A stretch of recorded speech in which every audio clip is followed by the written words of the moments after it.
Él es Trino Márquez, fue presidente de la Comisión Presidencial para la Reforma del Estado COPRE, es doctor en Ciencias Sociales, es profesor de la Universidad Central de Venezuela, tiene maestría en Filosofía. Y ahí tienen ustedes cómo seguirlo, arroba Trino Márquez C, con las cosas que escribe. La más reciente se llama La Revolución Roja después de 25 años. Ahí él habla de los diferentes tipos de dictadura y cómo se diferencian de esto que él llama también dictadura, pero que, no sé, yo creo que más bien es hablar de una organización criminal, pero vamos a ver qué nos dice Trino. Tanto tiempo, buenos días, ¿cómo está? Buenas tardes. Buenas tardes, Napoleón. Es un placer hablar contigo, bueno, y compartir estos minutos con los miles de personas que te siguen a través de tus redes. Sí, ciertamente, esta introducción que haces es interesante porque el régimen de Venezuela, el régimen autoritario que se instaló en Venezuela desde hace 25 años y que por estos días está cumpliendo, está de aniversario, presenta unas características muy particulares, incluso en América Latina, porque en general las dictaduras en América Latina se dividen en una división un poco artificial, pero pedagógicamente muy útil, entre aquellas que han destruido la democracia, pero en algún sentido han favorecido el crecimiento económico. Y en este campo yo incluyo, por ejemplo, la dictadura de Pinochet, de Augusto Pinochet, que es probablemente la más conocida, pero también podríamos incluir la de Marcos Pérez Jiménez en Venezuela y la de Rafael Leónidas Trujillo en Santo Domingo. Sin comparar Sí, ni uno ni otro con Pérez Jiménez, que fue un santo comparado con no, claro, los dos no, anteriores, ¿no? claro, fue al lado de esto fue un régimen Dijo que fue un autoritario. santo comparado con, porque santo no fue. Ok. Exacto, pero era un régimen, vamos a llamarlo en los términos en que utilizaba la CEPAL, un régimen desarrollista, Ujú. muy en la moda de lo que era la teoría cepalina de los años 50, y eso Pérez Jiménez lo encarnaba muy bien. Entonces era un régimen autoritario, dictatorial, pero que fomentaba el crecimiento económico y favorecía la iniciativa particular, protegía la propiedad privada. En el otro campo utilizo o incluyo las mm, democracias que han acabado o destruido en buena medida la economía. Y allí incluyo el peronismo, buena parte de los O gobiernos sea, las peronistas. dictaduras, porque Perón fue un dictador. Bueno, sí, pero los peronismos posteriores, Napoleón, Ah, por ejemplo, sí, los gobiernos posteriores que han favorecido, en cierto modo, destruido la economía, pero han mantenido las normas democráticas, por lo menos las fundamentales. Allí incluyo, por ejemplo, el primer gobierno de Alan García, que destruyó la economía peruana, desató un proceso hiperinflacionario que nunca se había visto en el Perú, pero mantuvo las normas básicas de la democracia. Hubo alternancia en el poder.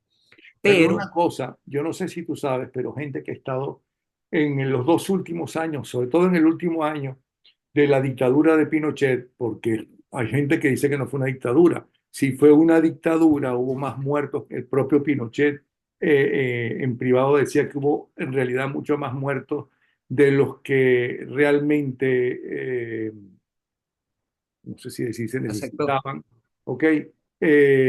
Cuando le dijo un amigo común, lo último que puede salir a sacar a la calle es la Fuerza Armada, el ejército, porque tú no puedes medir el miedo de los soldaditos. Pero en el último año de Pinochet, me consta, se podía criticar a Pinochet, sí, inclusive. sí. Y hubo una apertura de prensa muy importante en el último año. Incluso se desarrolló la campaña electoral por el no. Ujú. Pero bueno, una gran división como la que pretendía hacer en ese artículo que tú mencionaste, hablo de estas democracias que acaban con la economía.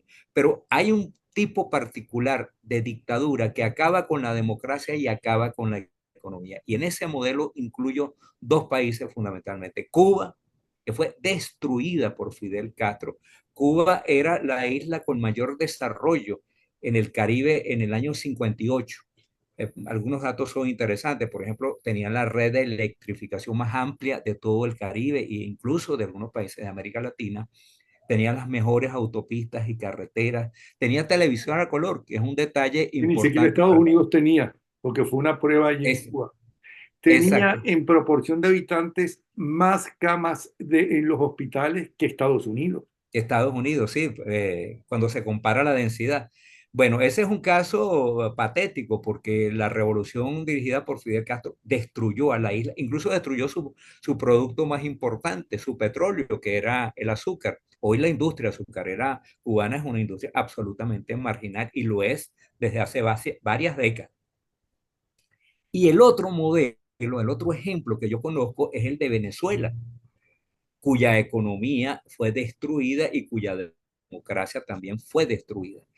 Incluso, como muchos economistas duchos en la materia lo señalan, no se conoce ningún país que en época de paz, sin que haya vivido ningún conflicto interno grave, sin que haya vivido una guerra civil o una guerra de secesión regional o racial, o sin que haya vivido una hecatombe natural, ningún país ha sido sometido a un proceso de destrucción sistemática como Venezuela, cuyo emblema fundamental es la destrucción de la industria petrolera.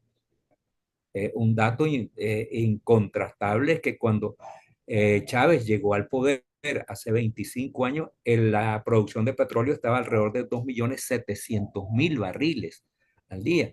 Hoy roza a duras penas los 750.000. Es un país que se quedó sin gasolina. En el interior del país nosotros vemos cómo la gente hace largas colas para surtir el vehículo de gasolina. Hay gente que pasa Leí hace un 2 y par de 3 días días que están importando gasolina de de Rusia, Irán y de Irán. de Irán. Ujú. Irán es el mercado que está abasteciendo el mercado interno o es el productor que está abasteciendo el mercado interno. Entonces, lo que yo digo en ese artículo, y lo he dicho en distintos escenarios donde me han invitado, es que el caso de Venezuela es muy particular porque se destruyó todo el sistema republicano, el sistema democrático, se acabó con la alternancia en el poder, que es una característica esencial de la democracia. eh, por imperfecta que sea un rasgo que no puede dejar de tener una democracia, es que haya elecciones libres y competitivas y haya alternancia en el poder. Y con eso se ha acabado aquí en Venezuela, además de todo lo que ha ocurrido en el campo económico con Petróleos de Venezuela, con la CBG. La CBG es un conglomerado empresarial que reúne a 16 empresas del Estado, algunas de ellas o muchas de ellas altamente productivas y muy eficientes, como Edelca, electrificación del Caroní, o Sidor, que llegó a tener unos niveles de producción muy importantes en América Latina. Bueno, todo eso hoy está destruido. Las 16 empresas de la CBG están en rojo. El gobierno o el Estado chavista ha estatizado o nacionalizado o expropiado, porque cualquiera de los tres conceptos cabe, en más de 500 empresas. Y resulta que cuando se examinan las cifras, Napoleón, todas las empresas estatizadas o confiscadas están en rojo. Y sin embargo las mantiene el erario público y al frente de esas empresas están en general militares retirados porque se les entrega como canonjías a estos militares. Entonces, desde el punto de vista económico, el modelo chavista ha sido desastroso y desde el punto de vista democrático ya sabemos lo que está ocurriendo en Venezuela. En el mundo este año se van a realizar elecciones en poco más de 70 países, unos 2.400, 2.500 millones de habitantes van a participar en distintos tipos de elecciones y conocen la fecha. El único país en el que los electores no saben cuál es la fecha para realizar los comicios presidenciales es Venezuela. Hoy, hoy, en este momento en el cual estamos hablando, una comisión de diálogo nacional presidida por el presidente de la Asamblea Nacional, señor Jorge Rodríguez, eh, se había comprometido a presentar un calendario para las elecciones y resulta que lo que mandó fue una cosa que mueve la risa, si no fuera tan trágico. Esa comisión de diálogo nacional le mandó al Consejo Nacional Electoral 500, óigase bien, 500 fechas distintas para que el Consejo Nacional decida. Es decir, mucho más días que los que hay desde aquí, desde hoy 28 de febrero hasta el 31 de diciembre del año 2024. Hay mucho más Bueno, días que casi año y medio. exactamente, casi año y medio. 500, Entonces, 500 o- fechas es más de año y medio de fecha. exacto. Entonces, Ujú. bueno, este nivel de desconcierto en el que vive el país es total. Y cosas tan elementales para el funcionamiento de una democracia como es la fijación de la fecha electoral no se conoce. Y esto es específico del chavismo, porque durante el periodo democrático que comienza en 1958, cuando se aprueba la Constitución de 1961, la fecha electoral de las elecciones se sabía con 5 años de anticipación porque la Constitución establecía con claridad que las elecciones nacionales se realizarían el primer domingo del último año del quinquenio. O sea, el 8 de Entonces, diciembre en este caso, o como hoy lo declara Eduardo Fernández, por cierto. no he visto la declaración de Eduardo, pero Ujú. bueno, eso era normal en una democracia. Bueno, en Estados Unidos, desde hace 260 años se sabe cuándo es la fecha electoral, porque es el primer martes de cada eh, cuarteto, de cada 4 años. Eso es lo que ocurre en cualquier democracia normal, que los electores sepan Ok, pero cuándo. estás hablando de democracia. Esto no es una, Venezuela no tiene una democracia, entonces, ¿por qué se asombran, ok, de que una candidata que resulta ser la más popular, ¿no? Inventen una inhabilitación, porque está inventada esa inhabilitación, ¿ok? Sí, Porque por se la exige Contraloría que General de la alarguen la República. fecha, ¿qué? ¿Cómo? Napoleón, por la Contraloría General de la República, un órgano del Estado que no tiene atribuciones para inhabilitar políticamente a nadie.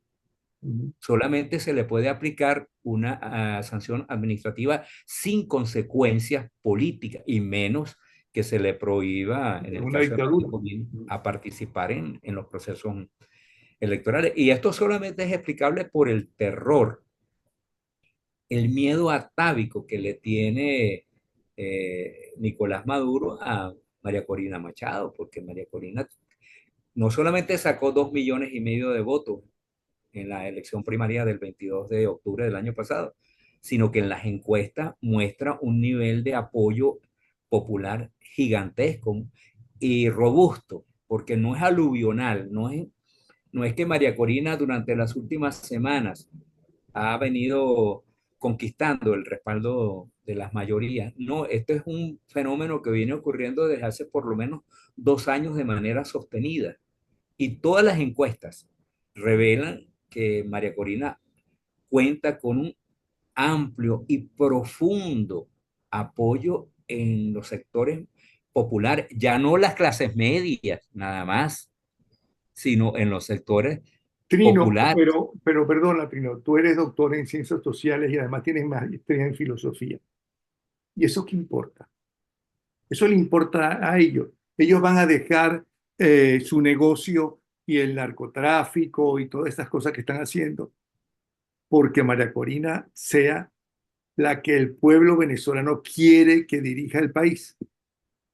No, yo creo que no lo van a hacer por las buenas, pero mira, frente a la presión popular que se está desarrollando, yo no quisiera aparecer ni frente a ti, a quien conozco desde hace tantos años, que nos une una amistad y un afecto, ni mucho menos frente a tus televidentes, no quisiera parecer como una persona ingenua, pero yo sí estoy convencido de que en Venezuela es posible desarrollar un movimiento popular desde las bases que presione al gobierno y que se articule con la presión internacional que hay. Porque mira, Napoleón es Ajá, porque tanto el faltó la presión descontento. fundamental, Claro, ¿ok? Que es la presión militar de los militares que todavía quedan, que quieren respetar la Constitución y hacerla cumplir, porque es la obligación. de los militares, hacer cumplir la Constitución. Sí, y eso es lo que espera la gente. La gente espera de la Fuerza Armada Nacional un comportamiento apegado al Estado de Derecho, apegado a la Constitución y a lo que se establece allí claramente en el artículo, los primeros 5 artículos de la Constitución se habla de la soberanía popular y cómo ésta reside en el pueblo y cómo el pueblo la ejerce a través de un mecanismo esencial que es el voto popular, el voto para elegir los poderes públicos.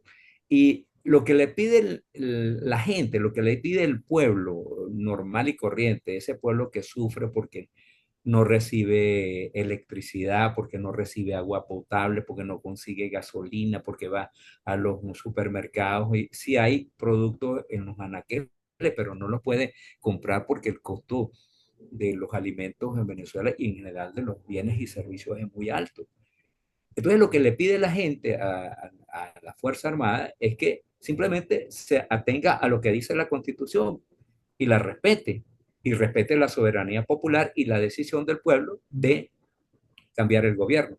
No es sencillo por el nivel de Pero si no la politización, respetan, si se han cansado de respetar, se han cansado de pero hay que respetar, ¿por qué la van seguírselo a respetar exigiendo. ahora? Perdona que te haga estas preguntas, pero ese es mi trabajo, ¿ok? No, claro, claro, pero Ojalá la respetaran, ojalá María Corina sea la nueva presidenta de Venezuela, ojalá no se necesite una dictadura de extrema derecha que es hacia donde nos están llevando, como los extremistas chilenos llevaron a Chile, que se necesitó una dictadura, ¿no? Para empezar a acomodar el país.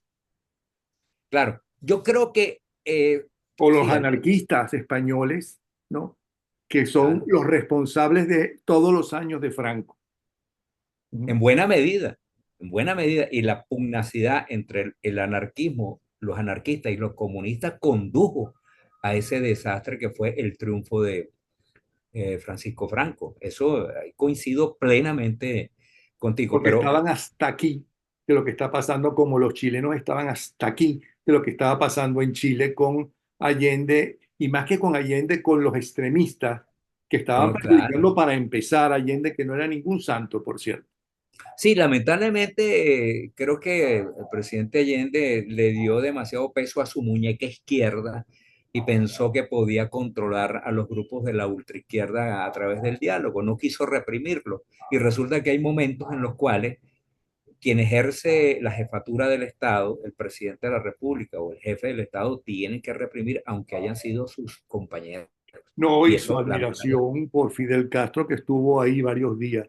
Por cierto, varios hablando días, de un Fidel mes, Castro, en tuvo el un año mes, un mes. estuvo un Hablando de mes. Fidel Castro, en el año 79, allí en La Habana, frente a él y yo le pregunto, aquí usted está celebrando los 20 años de la llamada revolución. Por aquí pasó Santiago Carrillo, que es uno de los creadores del eurocomunismo. El eurocomunismo, una de las bases es que cuando el proletariado y el gobierno del proletariado está manejando el país, ¿no? Y lo tiene y sabe quiénes son sus enemigos y sus amigos, no se justifica una dictadura, la llamada dictadura del proletariado. ¿Hasta cuándo usted justifica su dictadura? ¿Qué te respondió? Yo estaba muy nervioso y no me acuerdo qué fue lo que me respondió. Pero esa era mi Bueno, obligación, imagínate. mi deber de hacerle esa pregunta. Esa pregunta dio la vuelta al mundo, porque cuando empezó la discusión, que no fue con esa, iba a venir después unos periodistas de la ABC norteamericana y empezaron a grabar aquello y salió en Estados Unidos. Y eso lo publiqué yo en la revista Semana. Pero sigue usted, Bueno, hablando de dictadura. imagínate lo que eso significaba para un dictador que llegó al poder en 1959, en enero de 1959, con la bandera de la democracia y diciendo que él no quería ser ni siquiera primer ministro, que él quería ser, Y la crucecita, se te olvidó la y crucecita. la estampilla, la estampilla no, la estampita de Jesús, que sacaron con la cara no de Jesucristo, sino con la cara de Fidel. Bueno, ese personaje que llegó, que no quería ser ni siquiera el portero del Palacio de Gobierno, se convirtió en un dictador que murió gobernando. Bueno, pero volviendo al caso de Venezuela y este tema tan espinoso que son las Fuerzas Armadas, yo creo que el deber de todos los venezolanos, no solamente frente a la Fuerza Armada, sino frente a todos los factores de poder en Venezuela, es exigirles que se sometan a la Constitución. Que ese sea un discurso que cae en el vacío. Bueno, nuestro deber, y por ejemplo, yo que pretendo ser una voz en la opinión pública venezolana, mi obligación es exigirle al gobierno, a Nicolás Maduro, a Tarek William Saab, que está en la Fiscalía, al Contralor y a Jorge Rodríguez, que está en la Asamblea Nacional, y a todos los representantes de los poderes públicos que se sometan a lo que dice la Constitución, porque no hay nadie que esté por encima de la Constitución. Que nos oigan. Perdón, Bueno, perdona que me ría, pero más de uno, empezando por mí, dirá, bueno, pero en qué está viviendo? En qué país está viviendo? En Narnia, no ¿no? importa. ¿Cómo que exigirle? En el primer momento que abra la boca a alguien, lo van a meter preso y depende, lo pueden desaparecer. En todos estos años, el pueblo venezolano estaba en la calle. En este momento que estamos hablando, está Claro, frente al helicoide un grupo de valientes, empezando por la abuela famosa del casco rojo, exigiendo, ¿no?, la libertad de los presos políticos, empezando por Rocío San Miguel. por Rocío, sí. Ajá. Entonces, ¿de Pero qué es que está uno no puede hablando? renunciar, Napoleón. Mm. Mira, lo último que uno puede hacer es renunciar a un, yo creo que no es solamente un derecho, No, no hay que renunciar, hay que luchar. hay que luchar. Mm. Yo lucho cuando estaba muy joven, Mm. ponía pancartas y salía y manifestaba. Y ahora que estoy más adulto contemporáneo, me dedico a escribir, a atender a invitaciones como la tuya Mm. y a hablar y a decirles a los señores que están en los poderes públicos que ningún gobierno se mantiene solo sobre la base de la represión, que hay que construir consensos, hay que actuar por la vía de la creación de unidades que permitan la cohesión social. Pero ¿por qué Ese, dices eso, Trino? Si te puedo decir varios gobiernos. El gobierno cubano, ¿no?, se mantiene por la coacción, por el miedo, por por la los coacción. presos, porque mataron ya a los que posiblemente podían hacerle un poquito de sombra al dictador mayor, a Castro. El gobierno, la Unión Soviética, como existía, vivía exactamente de la represión en China, por ejemplo. Esos gobiernos son represivos y viven Claro, de eso, y son de muy, la el represión. gobierno chino, Napoleón, Bueno, Corea ahora, del para Norte, imagínate tu Corea del Norte, Corea del la Norte. represión. Mira, y para no irnos a otros extremos, al otro extremo del mundo. No, no, aquí en Nicaragua, lo que está ocurriendo en Nicaragua, que es realmente vergonzoso y a mí me parece incluso que es una vergüenza para los países de América Latina la indiferencia y la complicidad por la vía del silencio que tienen con ese déspota que es Daniel Ortega, Ujú. que ha pasado a convertir, ya Daniel Ortega tiene 16 años en el poder de forma continua y a partir del año 2018, hace casi 6 años, se convirtió en un déspota absoluto, porque ya ni siquiera guarda las formas elementales que antes mantenía. Entonces, claro, eso lo estamos viendo en América Latina, pero las voces como las nuestras. Yo te digo, Napoleón, tu programa, que lo ve muchísima gente, es una forma de recordarle al gobierno de Nicolás Maduro que está bajo el control, no el control exactamente, pero bajo la mirada atenta y crítica de muchísima gente. Y que está bien, él no nos oirá, nos reprimirá a quienes salen por allí, acosará y meterá presa a figuras tan importantes como Rocío San Miguel, a este joven teniente de 28 años, 27 años, que acaba, Ojeda, Ronald Ojeda, que acaban de agarrar en Santiago de Chile. Bueno, esas atrocidades las está cometiendo.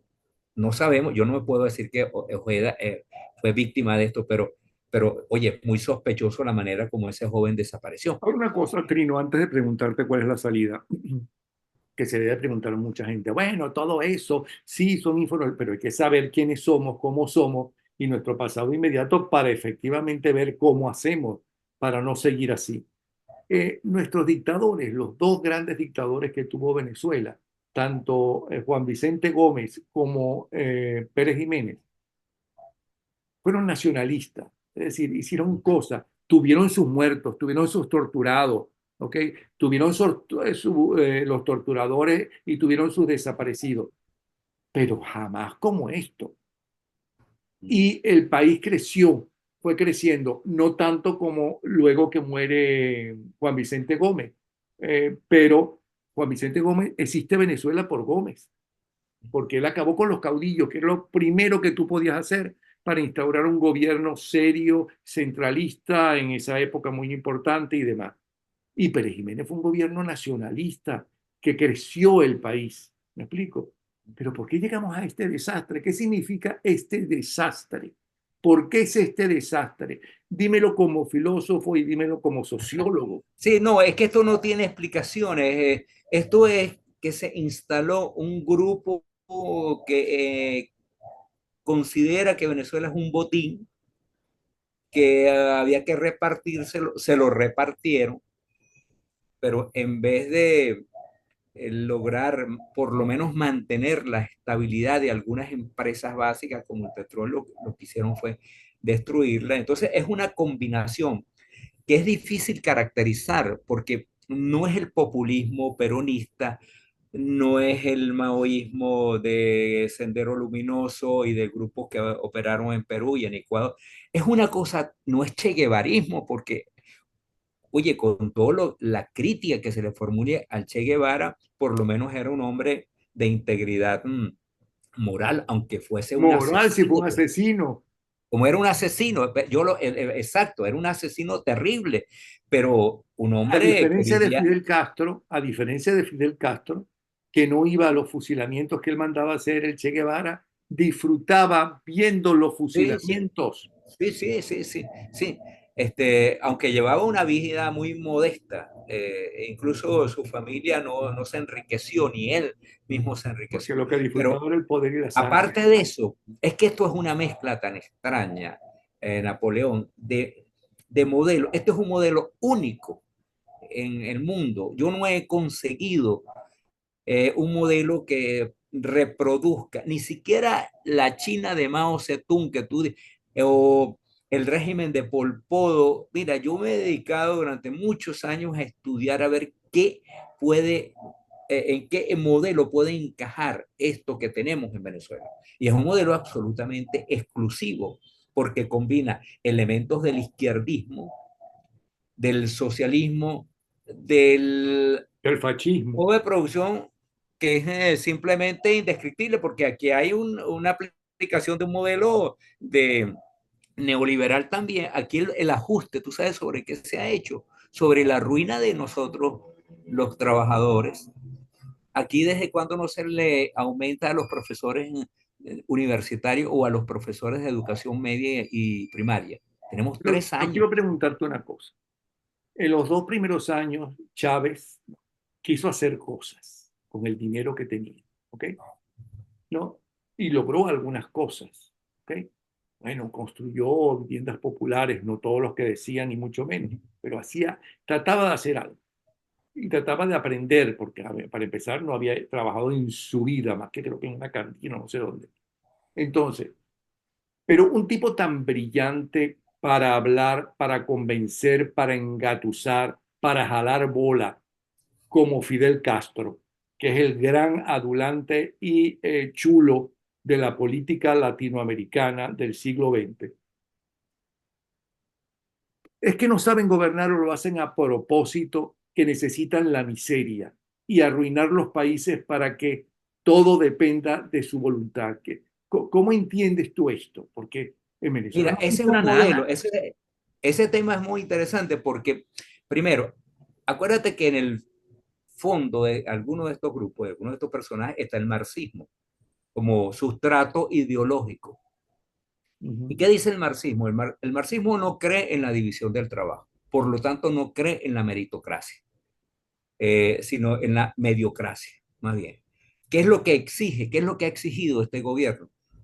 Primero, acabó con los trabajos especializados. Aquí lo que se necesita es que tú estés plegado a la ideología del gobierno, que no cuestione antes a a Hugo Chávez y ahora no cuestione ni a Nicolás Maduro ni al PSV.